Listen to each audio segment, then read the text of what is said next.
ஒரு நாளைக்கு 21,600 முறை சொல்லணும். எத்தனை தடவை சொல்றோம்? 108 தடவை சொல்றேன் சார். தீட்சை வாங்கினவங்களே அப்படி சொன்னா வாங்காதவங்களுடைய நிலைமை என்ன ஆகும்? அதனாலதான் அனுஷ்டானம்னு ஒண்ணு வச்சாங்க. சரிப்பா, 108 எல்லாம் பத்தாது, ஒரு 216 சொல்லுப்பா. காலையில 108, சாயந்தரம் 108. 21,600 100 வகுத்தீங்கன்னா 216. நீங்க 21,600 முறை சொல்லாட்டி போகுதுடாப்பா, ஒரு 216 தடவை அஞ்செழுத்த சொல்லுங்கன்னு பெரியவங்க வச்சாங்க.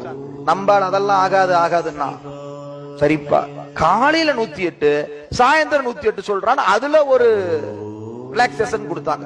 ஆனா சத்தியமா இது பத்தாதுங்க. உண்மையை சொன்னா 21,600 முறை நம்ம சொல்லணும். ஏன் தெரியுமா?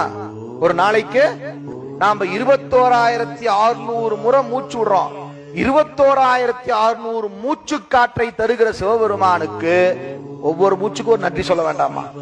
அந்த ஒவ்வொரு மூச்சு தான் நம்மளை வாழ வைக்குது. அந்த ஒவ்வொரு மூச்சுக்கும் நன்றி சொல்லணும். சொல்றோமானா இல்ல, சரி பரவாயில்ல, கொஞ்சம் ஒரு 21,600க்கு பதில் ஒரு 216 முறையாவது சொல்லுங்க அப்படின்னாங்க. நம்பாளுங்க அதுவும் வாய்ப்பு இல்ல ராஜா, வாய்ப்பு இல்ல. அருளாளர்கள் பார்த்தாங்க, சரிப்பா அப்படி இல்லாட்டி போகுது. திருச்சிற்றம்பலம், செம்பொன்னம்பலம், திருவம்பலம்னு இந்த 3 வார்த்தையை சொல்லுப்பா. 21,600 முறை அஞ்செழுத்து சொல்றதுக்கு சமம்ட்டாங்க. ரொம்ப ஈஸியா. ஒரு நாளைக்கு 21,600 முறை சொல்லணும். எத்தனை தடவை சொல்றோம்? 108 தடவை சொல்றேன் சார். தீட்சை வாங்கினவங்களே அப்படி சொன்னா வாங்காதவங்களுடைய நிலைமை என்ன ஆகும்? அதனாலதான் அனுஷ்டானம்னு ஒண்ணு வச்சாங்க.